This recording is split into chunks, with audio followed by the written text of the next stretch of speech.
बोलो जयकारा बोल मेरे श्री गुरु महाराज की जय।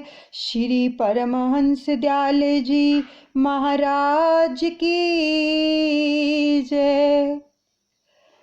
अपनी आँखों के सामने सुंदर छवि का दीदार करते हुए और श्वासों के साथ नाम का जाप करते हुए, श्वासों पर भी ध्यान देना है कि नाम चल रहा है, शब्द का जाप हो रहा है और आँखों के ज़रिए हमें प्यारी छवि को अपने हृदय में बसाना है और कानों से जीवनी का रसपान करना है। तो चलिए शुरू करते हैं सतगुरुदेव भगवान जी के आशीर्वाद से। सर्वप्रथम अपने श्री परमहंस दयाल जी के श्री चरण कमलों में लाखों करोड़ों बार दंडवत प्रणाम करते हैं। सभी परमहंसों के चरणों में भी दंडवत प्रणाम करते हैं। अनुचित क्षमा करें और प्यारी जीवनी का रसपान करें। आगे का प्रसंग आ रहा है श्री आनंदपुर। युग सम्राट महाराजाधिराज करुणेश श्री सतगुरुदेव जी महाराज श्री पंचम पातशाही जी जिधर भी दृष्टि डालते जड़ चेतन चर अचर सबके दिलों में आनंद की महक महकने लगती, मानो कांटों में पुष्प खिलने लगे हैं। ऐसा एहसास होता भी क्यों ना। आपकी मुस्कान एवं दिव्य दृष्टि सब में अनुपम चेतना भर देती। आपकी दूरदर्शिता एवं भक्ति पथ को अनुपमानित करने का निराला ही ढंग था। आपकी एक झलक मात्र से आकर्षित हो भारत ही क्या सारी सृष्टि ही श्री अनंतपुर की सेवा करने को लालायित हो उठी। श्री सतगुरुदेव जी महाराज श्री तृतीय पातशाही जी ने श्री अनंतसर महातीर्थ को बनाने की धूम मचाई और सेवा के लिए रिद्धियाँ सिद्धियाँ और संस्कारी जीवों ने यहाँ स्थान पाया व भक्ति का भरपूर लाभ उठाया।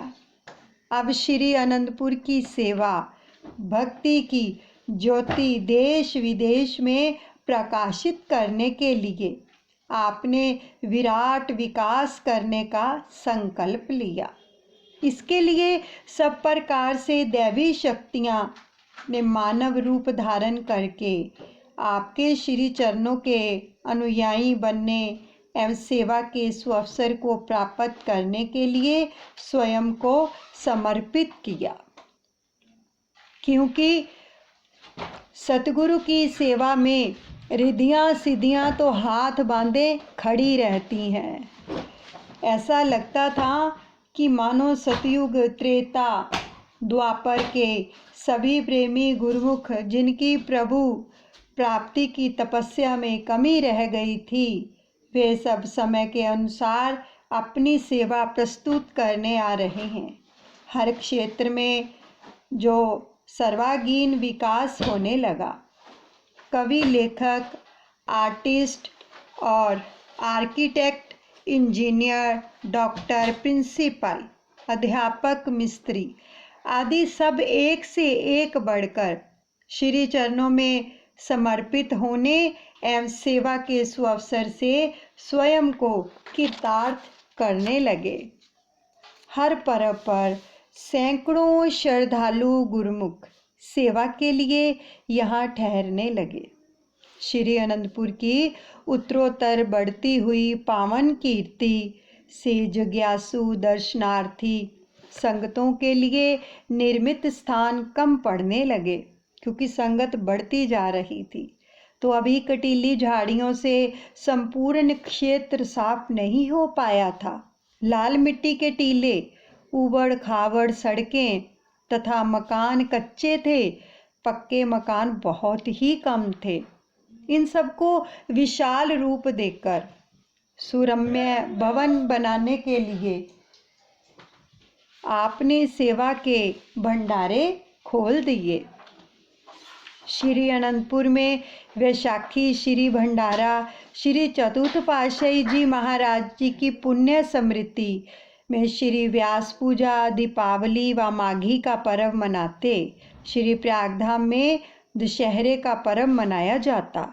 कुछ समय पश्चात श्री चतुर्थ पातशाही जी महाराज जी की पुण्य स्मृति में श्री भंडारा तथा माघी पर्व श्री प्रयागधाम में मनाया जाने लगा। इन पर्वों के बीच के अंतराल में आप श्री संतनगर तथा अन्य स्थानों पर जाकर श्री दर्शन व प्रवचनामृत से जन जन में भक्ति का आलोक भरने लगे। ज्ञान के उदित सूर्य से अज्ञान तिमिर छटने लगा। अब भक्ति के अभिलाषी प्रेमी जिज्ञासु भ्रमर बन श्री दर्शनों का रसपान करते हुए अमृत रस को पीते हुए ना आघाते। सबने जीवन में एक नई स्फूर्ति को पाया। श्री अनंतपुर में व्यास पूजा एवं दीपावली का पर्व जो था वो हर्षोल्लास से मनाया गया। आप पर्वों पर व विशेष अवसरों पर आधा घंटा श्री वचन फरमाते और मुख्यतः उनका संक्षिप्त रूप दिया जाता। सर्वप्रथम श्री व्यास पूजा के पर्व पर दोपहर 11 बजे श्री दर्शन खुले, जैसे अब खुले हुए हैं, मानो हम भी श्री दर्शन हाल में ही बैठकर महाप्रभु के श्री दर्शनों का रसपान कर रहे हैं। गुरु पूजा के लिए विधान अनुसार पूजन किया गया। श्री मस्तक पर महात्मा योगात्मानंद जी ने केसर का तिलक लगाया। हार व पीतंबर भेंट किए। श्री आरती पूजा का कार्यक्रम हुआ। महात्मा सुखात्मानंद जी ने व्यास गद्दी की व्यास पूजा का महत्व बताया। इस पावन वेला में श्री वचन हुए कि संत सत्पुरुषों की संगति, शरण संगति और समीपता से जीव को सत्यता का ज्ञान होता है, सच्चाई की परख और पहचान होती है। सत्पुरुषों के उपकार से ही मनुष्य को अपने आप और अपने उद्देश्य का बोध होता है। आम संसारी जीवों को इस सच्चाई का ज्ञान नहीं होता, क्योंकि वे तो खाने पीने और इंद्रियों की इच्छा पूर्ति में ही रत रहते हैं। उन्हें सच्चाई का ज्ञान क्यों नहीं होता? क्योंकि उन्होंने संतों की संगति नहीं की।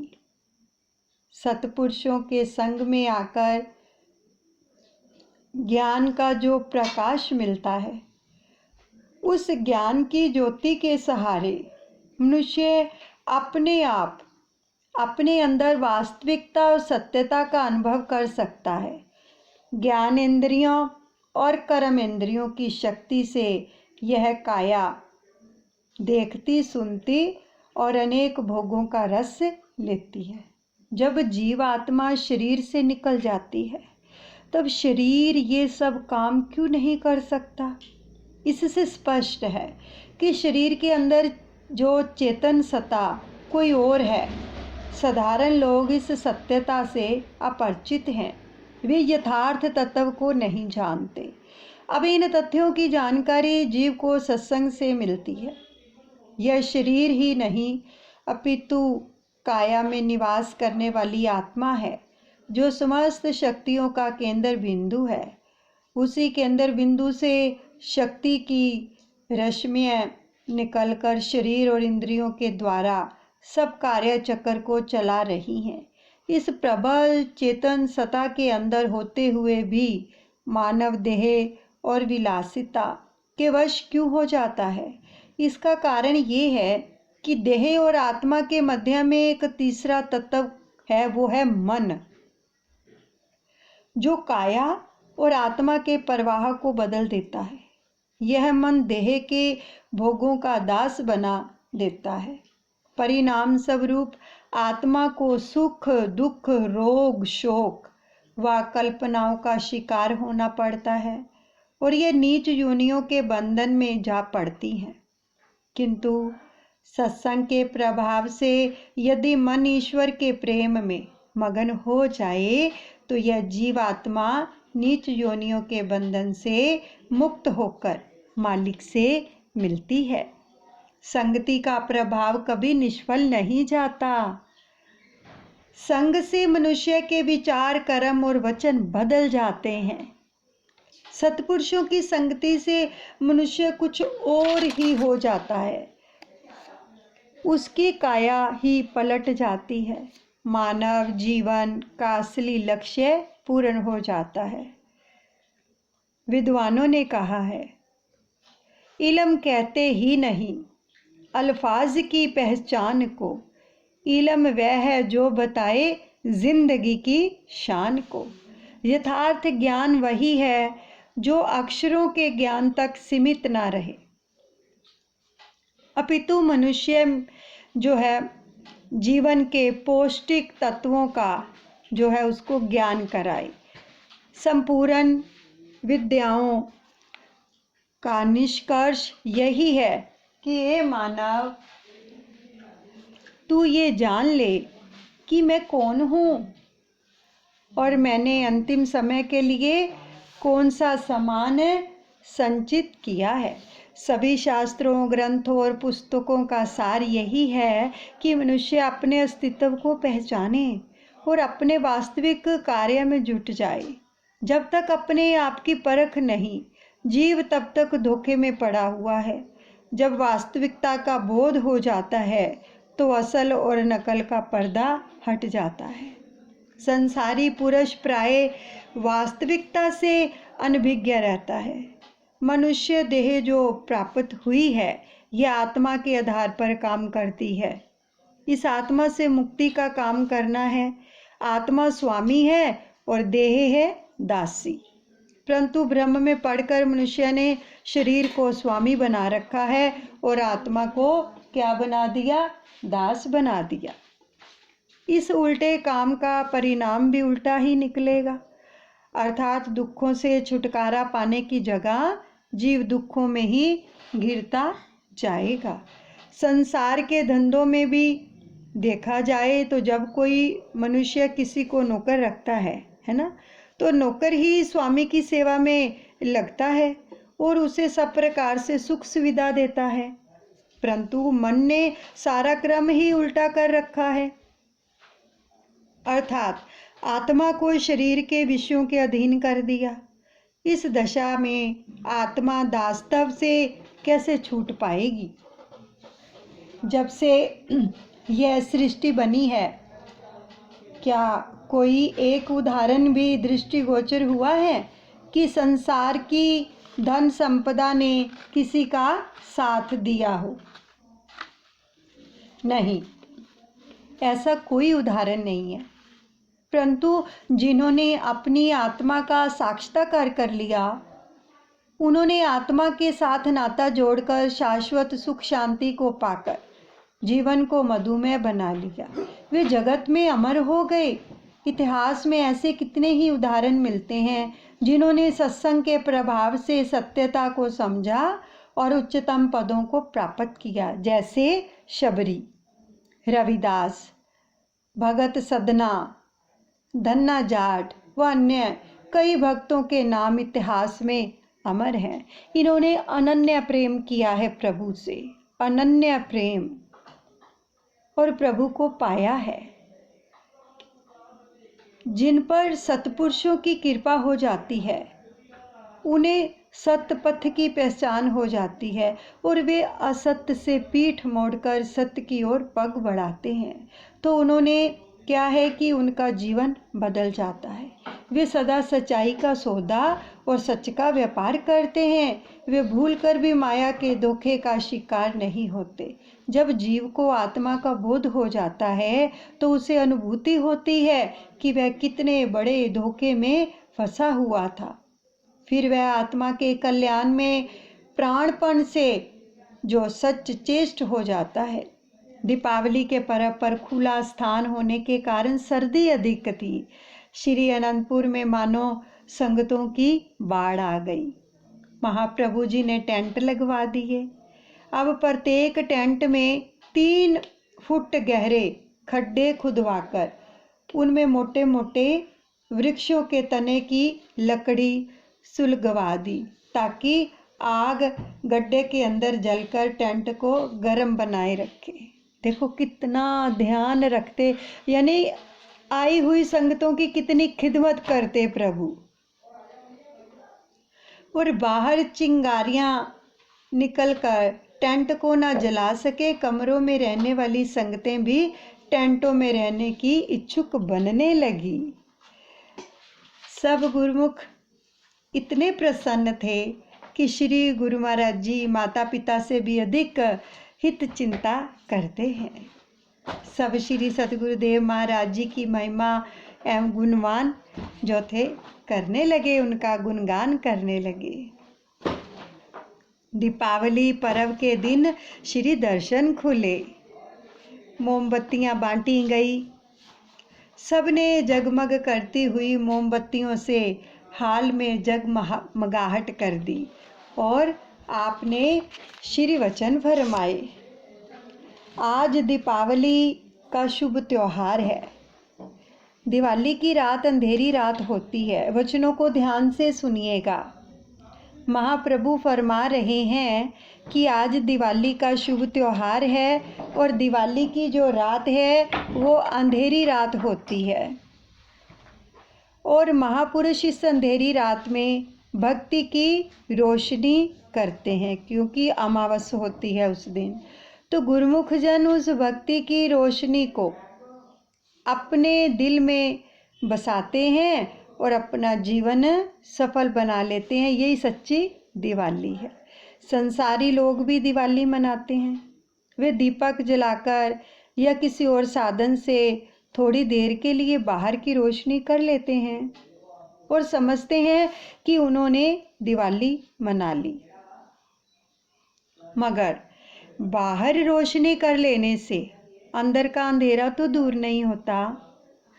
उनके घट में तो उसी प्रकार अज्ञान का अंधेरा छाया रहता है। इस अज्ञान के अंधेरे की वजह से ही वे माया में रचे पचे रहते हैं और हमेशा दुखी रहते हैं। तो उनको ना इस लोक में सुख मिलता है और ना ही उनका परलोक संवरता है।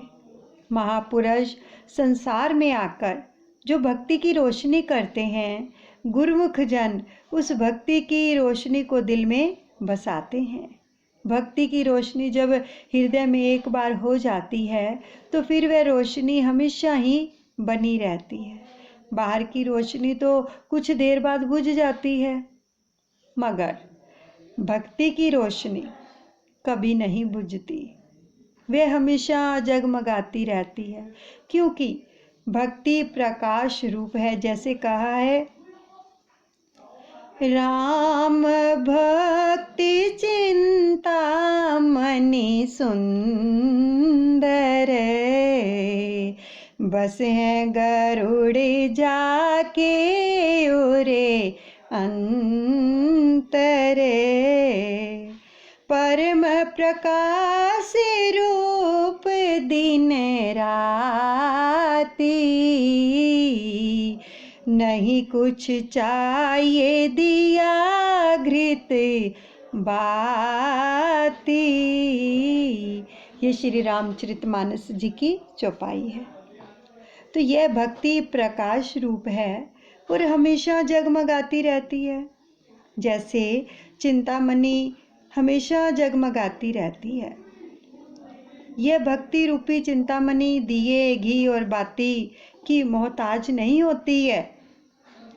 जो गुरुमुख जन इस भक्ति रूपी चिंतामणि को हृदय में बसा लेते हैं, उनका हृदय हमेशा ही प्रकाश से भरपूर रहता है।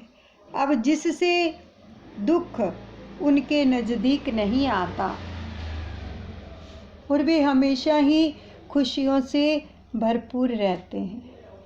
राम भक्ति मने और बसी जाके, दुख लवलेस न सपने हूँ ताके। जो इस भक्ति को दिल में बसा लेते हैं, उन्हें सपने में भी दुख नहीं भासता। इसलिए गुरुमुख जन हमेशा इस बात का ख्याल रखते हैं कि हमने भक्ति को ही प्राप्त करना है। और वह किस तरह से हो सकता है? वह भी संभव है कि महापुरुष जिस प्रकार उन्हें चलाएं, जिस रास्ते पर चलाएं, गुरुमुख जन उस रास्ते पर चलते जाएं। महापुरुषों ने जो भक्ति के नियम बनाए हैं वे इसीलिए हैं कि उनको अपनाकर गुरुमुख जन भक्ति का धन इकट्ठा कर सकें और अपने जीवन का कल्याण कर सकें। अब गुरुमुख जन ही हैं जो हकीकत में दिवाली का त्यौहार मनाते हैं, क्योंकि दिवाली के त्यौहार में वे असली चीज़ अर्थात भक्ति को प्राप्त करने का यत्न करते हैं। इसलिए कहा है, चतुरु शिरोमणि तेई जग माही, जे मन लागे सुजतन कराही। संसार में गुरुमुख ही चतुर हैं, बल्कि उनमें शिरोमणि है, क्योंकि वे इस भक्ति रूपी मणि को प्राप्त करने का यत्न करते हैं, जो इस लोक में भी हमेशा सुख देती है और परलोक में भी साथ जाती है। तो इसके लिए गुरुमुख जन महापुरुषों की आज्ञा के अनुसार चलते हैं, भक्ति के नियमों को अपनाते हैं, ताकि जीवन में भक्ति का धन एकत्रित होता रहे। और इस बात को दृष्टिगत रखते हुए गुरुमुख जन हमेशा सतर्क रहते हैं, ख्यालों को दूसरी तरफ नहीं जाने देते। वे केवल और केवल इस बात की तरफ ख्याल करते हैं कि सतगुरु का बख्शा हुआ जो नाम है उसका सिमरन करें और भक्ति के साधनों की पालना करें। श्वास श्वास में सिमरन चलता रहे, सिमरन को मत छोड़ें। इसी प्रकार महापुरुषों की आज्ञा के अनुसार भक्ति के नियमों की पालना करके गुरुमुख जन सच्ची दिवाली मनाते हैं, अपना यह जीवन भी सच्ची खुशियों से भर लेते हैं और परलोक भी संवार लेते हैं, और महापुरुषों का आशीर्वाद प्राप्त करके अपना मनुष्य जन्म सफल कर लेते हैं। आपने दिसंबर सन 1970 में श्री संत नगर का कार्यक्रम बनाया। मार्ग में 2 दिन ग्वालियर परम धाम में तथा 15 दिन श्री संत नगर में परमार्थ लाभ करवाकर वापस श्री अनंतपुर लौट आए। श्री अनंतपुर की भूमि पर प्रेमियों की उमंगें तरंगें श्री चरणों को छूने को ललायित थी। नववर्ष के प्रथम दिवस को श्री वचन हुए। अब बड़े ध्यान से सुने वचनों को, जो नए साल पर श्री सतगुरुदेव भगवान जी ने फरमाए। गुरुमुखों, आज नए साल का शुभारंभ है। आज नए साल का नया दिन है। कुदरती तौर पर हर एक इंसान नई चीज़ देखकर, नई बात सुनकर, नई चीज़ इस्तेमाल में लाकर और नए साल के नए दिन में खुशी अनुभव करता है। यह इंसान के अंदर कुदरती गुण है, मगर देखना ये है कि क्या यह खुशी हमेशा कायम रहने वाली है? हरगिज नहीं। थोड़े समय के लिए यह खुशी मनुष्य को अनुभव होने लगती है, लेकिन फिर गायब हो जाती है। कारण क्या? जिन पदार्थों को प्राप्त करके वह खुशी महसूस करता है, वे सब पदार्थ विनश जाने वाले हैं, बेबका हैं। इसलिए इनको प्राप्त करके जो खुशी मनुष्य को अनुभव होती है वह स्थायी नहीं होती। स्थायी और सुखदायी वस्तु क्या है? वह है मालिक की भक्ति, नाम, भजन की कमाई और निष्काम सेवा, जिन्हें करने से जीव कतराता है, सेवा में कष्ट महसूस करता है, भजन सत्संग में समय नहीं देता और मन माया के अधीन होकर विषयों के रसों में सुख की तलाश करता है। इसी को हासिल करने में जीवन समाप्त कर देता है। वाणी का कथन है, आशा करता जग मोआ, आशा मरे न जाए, नानक की आशा पूरियां सच्चे सो चितलाए। इंसान ख्वाहिशों की चाहना करता हुआ इस जहान से कूच कर जाता है, परंतु उसकी इच्छाएं खत्म नहीं होती हैं। जिनके दिल में मालिक की प्राप्ति होती है, मालिक के नाम की लगन होती है, प्रभु परमात्मा से चित्त जोड़ लेने के कारण उनकी सभी इच्छाएं पूर्ण हो जाती हैं। इसके लिए रोजमर्रा जो सत्संग श्रवण करते हों, उन वचनों को अमल में लाने की जरूरत है। जब तक जीव उन वचनों पर आचरण नहीं करता, तब तक सच्चे सुख से वंचित रहेगा। ये श्री गुरु महाराज जी के वचन हैं कि सत्संग तो हम सुनते हैं, लेकिन सत्संग के अंदर जो रोजमर्रा सत्संग श्रवण करते हैं, उन वचनों पर क्या है, अमल लेके आना है। यानी जो वचन बताए जाते हैं महापुरुषों के द्वारा, उनको अमल में लाना है, उन पर अनुसरण करना है। ये नहीं सत्संग सुन लिया, बस सुनकर और बाद में कोई ये भी पूछता है कि आज क्या वचन हुए, तो याद ही नहीं होता तो हमने क्या सुना।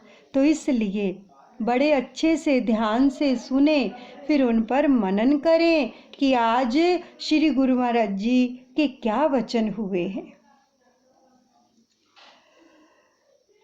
गुरवाणी में आया है, गुर की मूरत मन में ध्यान, गुर के शब्द मंतर मन मान, गुर के चरण हृदय लय धार, गुरु पार ब्रह्म सदा नमस्कार। तू अपने हृदय में सतगुरु की तस्वीर का चिंतन कर। देखो जैसे अभी आप दर्शन कर रहे हो ना सभी, तो अगर हम सत्संग के बाद भी इसी मूर्त का चिंतन करते रहें, तो मूर्त हृदय में बस जाएगी। तो सतगुरु के शब्द और वचनों को मनन कर, उनके चरणों का चित्त में ध्यान कर, अपने इष्ट देव को सदा नमस्कार कर। इससे सत्यता बढ़ेगी और असत्यता अर्थात झूठे विचार जो हैं वो दूर हो जाएंगे। जिस प्रकार अंधेरे को दूर करने के लिए कोई दौड़ धूप नहीं करनी पड़ती, केवल बत्ती जलाने से अंधेरा दूर हो जाता है, इसी प्रकार शब्द को हृदय में धारण करने से विषय वासनाओं और मोह का सफाया हो जाता है। अभी जाप जैसे चल रहा है, श्वास श्वास के साथ देखो कितना आनंद मिल रहा है। मन का यह स्वभाव है कि वह किसी न किसी वस्तु को अपने अंदर धारण करता रहता है, फिर वह चाहे दुनियावी ख्याल हो या सतगुरु के द्वारा दिया गया शब्द। गुरुमुख केवल नाम को दिल में बसाता है। जितना नाम दृढ़ करेगा उतना वह हल्का फुल्का रहेगा, इतना आत्मिक आनंद महसूस करेगा जिसका वर्णन नहीं हो सकता। जिस प्रकार इंसान जब भूख से अधिक खा लेता है तो भारीपन महसूस करता है ना, इसी प्रकार जरूरत से अधिक वासनाएं मन में बसाने से अनावश्यक बोझ बढ़ जाता है। कितने सुंदर वचन आ रहे हैं कि जब बहुत सारी इच्छाओं को अपने मन में बसा लेते हैं, हमारी ये भी इच्छा पूरी हो जाए, वो भी इच्छा पूरी हो जाए, तो अनावश्यक बोझ पड़ जाता है। उसको क्या बोलते हैं, स्ट्रेस हो गया है, हमें बोझ उठा लिया ना इच्छाओं का।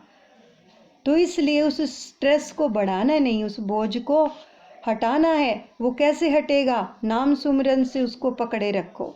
इंसान को हल्का होना है तो सूक्ष्म नाम को हृदय में बसाना होगा, तब मन चित्त सुरती एवं आत्मा सब हल्के हो जाएंगे।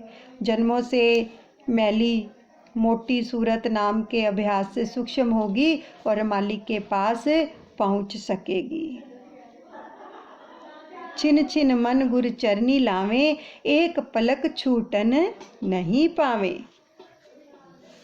एक पल के लिए भी इंसान की जो सुरती है सतगुरु के ध्यान सुमरन से विलग्न होने पाए, इसके लिए 24 घंटे सतर्क और सावधान रहने की ज़रूरत है। हर वक्त ध्यान सतगुरु के चरणों में रमा होगा तो जीव सहज ही सुख के सागर में जो है समा जाएगा।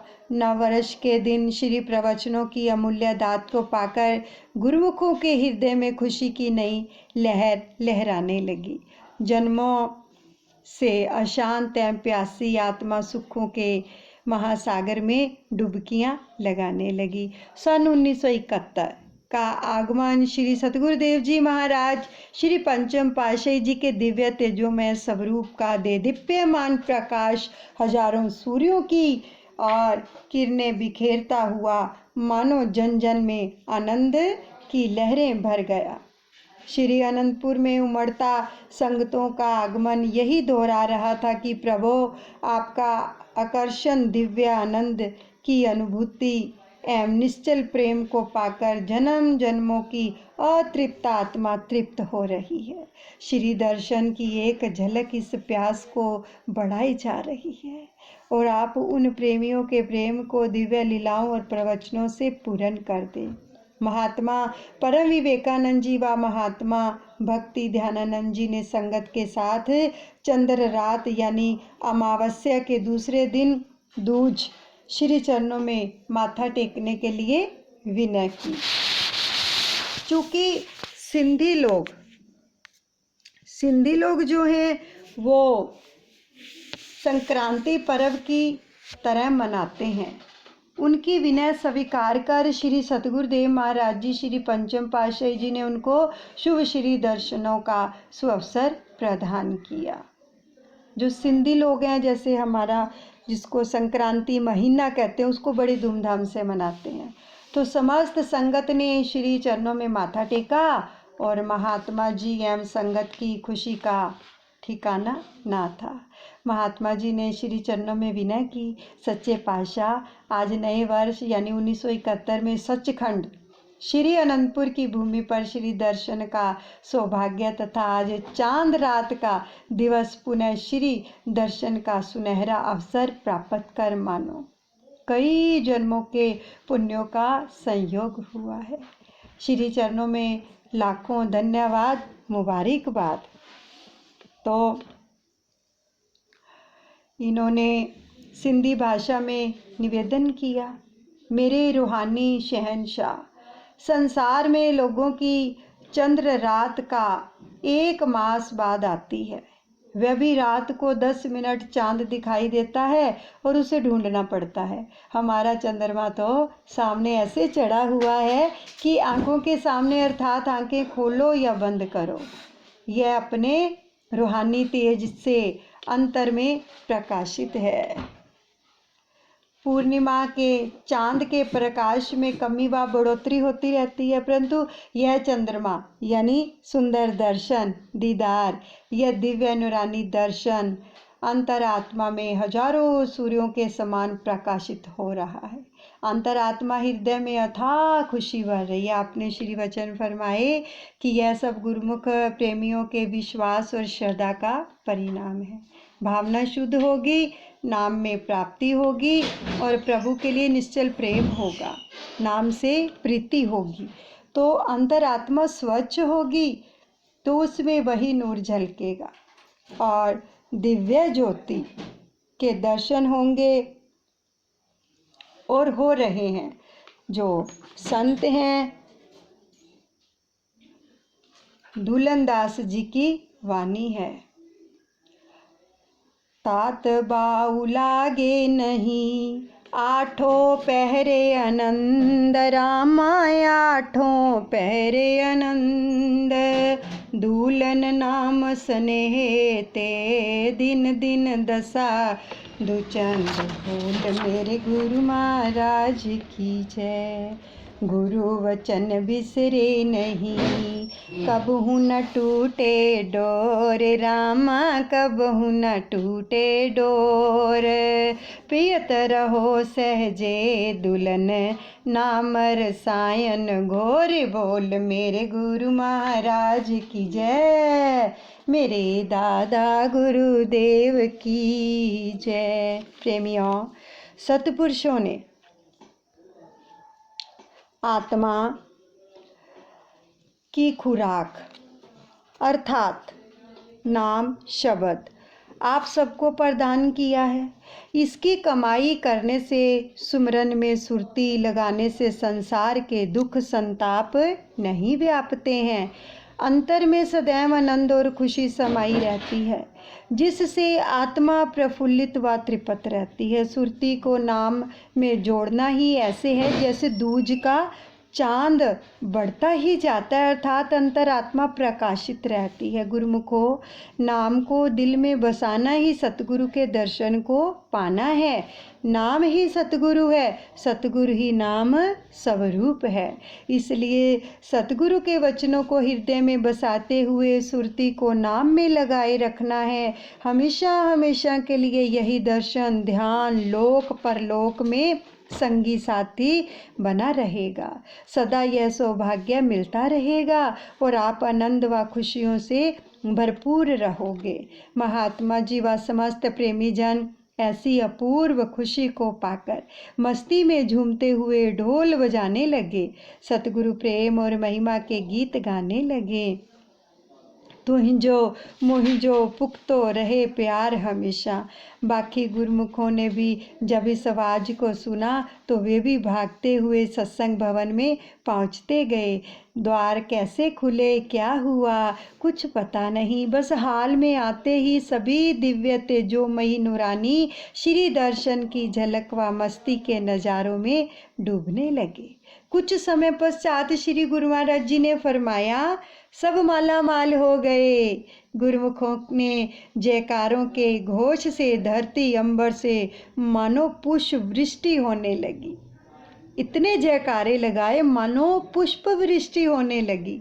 तो इसके पश्चात श्री अनंतपुर में, श्री संतनगर, श्री प्रयागधाम, जहाँ भी श्री गुरु महाराज जी विराजमान होते, तो दूज रात आती तो महात्मा परम विवेकानंद जी, सिंधी श्रीमान जी तथा सब सिंधी संगत एवं प्रेमियों को श्री दर्शन के अनुपम नज़ारों से निहाल करते। श्री वचन फरमाते और मनुष्य जन्म के ध्याय को पाने के लिए, भक्ति नाम सुमिरन के लिए विशेष जागृति जो थी वो प्रदान करते। तो श्री परमहंस द्वैत मत के सभी आश्रमों का विवरण उन्हीं स्थानों पर संकलित किया गया। श्री सतगुरुदेव जी महाराज के सम्मुख ऐतिहासिक युग युगांतरों तक शाश्वत ज्योति स्तंभ अनुष्ठान पूर्ण करने के लिए प्रस्तुत थे, अर्थात ज्योतिर्मय उपासना स्थल का नवनिर्माण और साज सज्जाओं से पूर्ण करना और श्री परमहंस अद्वैत मंदिर का प्रत्येक आश्रम में निर्माण, महापुरुषों के अमर जीवन का संकलन, साधु मंडली का विधान आदि अनेक कार्यों श्री परमहंस द्वैत मत की महामहिमा फैलाने के लिए अत्यंत उत्सुकता भर रहे थे। आपने इन सभी कार्यों को क्रमशः आरंभ करने का संकल्प लिया। सर्वप्रथम ज्योतिर्मय उपासना स्थल श्री अनंतसर, श्री परमहंस द्वैत मंदिर, श्री अनंत शांति भवन, श्री अनंत शांति धाम दोनों और श्री शांति भवन अभ्यास एवं भजन स्थल जो कि भगत और भगत्यानियों की तरफ बने हुए हैं ना, शांति भवन, वहाँ पर सतगुरुदेव भगवान जी ने सब ओर से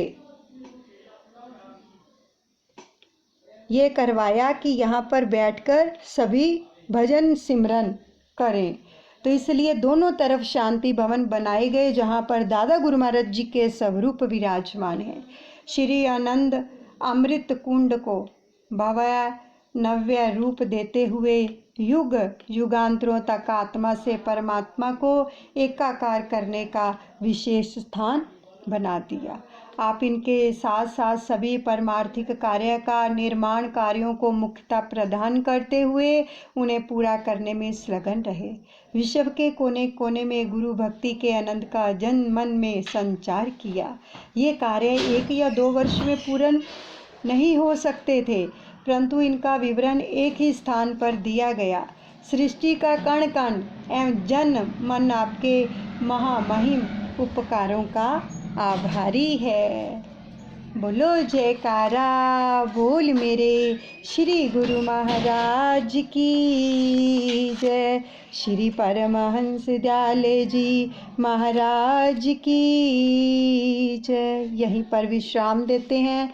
आगे का जो प्रसंग आएगा वो ज्योतिर्मय उपासना स्थल। अनुचित क्षमा करें।